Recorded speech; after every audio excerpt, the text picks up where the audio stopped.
Aw.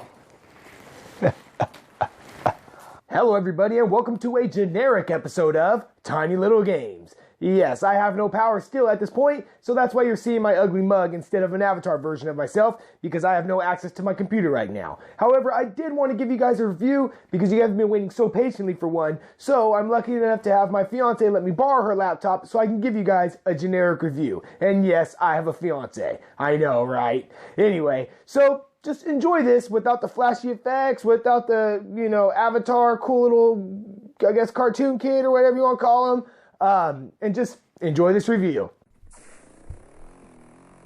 Today I'm reviewing Trials Frontier because I'd rather play for free than pay for a Trials game. Trials Frontier is available on Android and Apple devices. First up, gameplay. A backflipping, challenge-completing, desperately crashing motocross mobile game. The controls are simple and a lot easier than Hot Wheels Race Off. Thank goodness. The goal here is to complete, goals. You take on challenges given to you by an interesting gang of folks like Biker Hulk Hogan and Kid with a Missing Tooth, who wants you to win her candy. I don't think she needs any more candy. The challenges are pretty straightforward. Do a certain amount of flips, beat a track in record time, or win a race against Biker Elvis. Beating a track earns you money and a spin for bike parts. You use these parts to upgrade your vehicle, which is a must, since later challenges are just that, challenging. You earn blueprints to unlock more bikes, which means, yay, more upgrading. Like any vehicle-based game, you will crash a lot, and I mean a lot.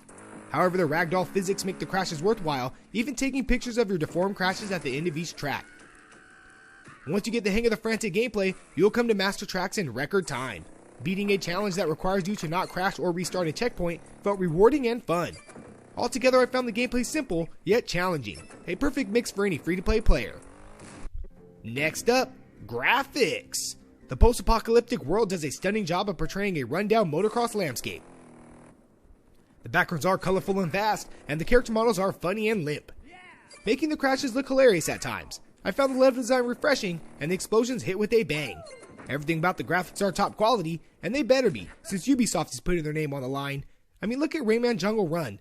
Those graphics were great.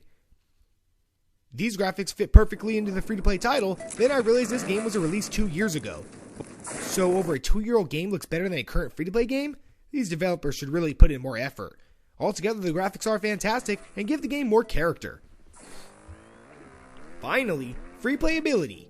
Real vehicles run out of gas, and this game sure is real in that aspect. If you run out of gas, you have to wait to replenish or spend real cash to do so. Upgrading your bike takes real time as well, and real cash if you want to speed along. In the end, it's all about time, and how much of it you're willing to waste.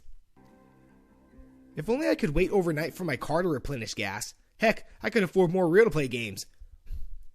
Altogether, it's a game you can play throughout the day, but it will test your patience, especially in later tracks, when beating a faster opponent means replaying tracks to earn coins for more upgrading. Damn you, Biker Elvis. Now, I rate my games on a 3-point scale. That's download it, maybe if you're bored, and waste of space, with a plus or minus to account for a gray area. Trials Frontier revs, flips, and crashes its way in as a plus, maybe if you're bored. I've seen a lot of these lately. Maybe I've gotten more strict since I started these reviews. Anyway, the gameplay is fun, challenging, and hilarious. The graphics are fantastic for a 2-year-old game, and the replayability is all about waiting. The game did a great job of making me replay tracks just to beat my previous score. So if you're a fan of any Trials game, then this is worth a shot. Or if you want to count the amount of times you crash before completing a track, then why not? Altogether, it's a fun distraction from the abundance of endless runners and base-building mobile games. As always, thanks for watching Tiny Little Games. The show review, Tiny Little Games. Please subscribe to support my channel, like for more reviews, and share so others can experience my content. It's time for me to figure out how I'm going to pay to replace my electricity.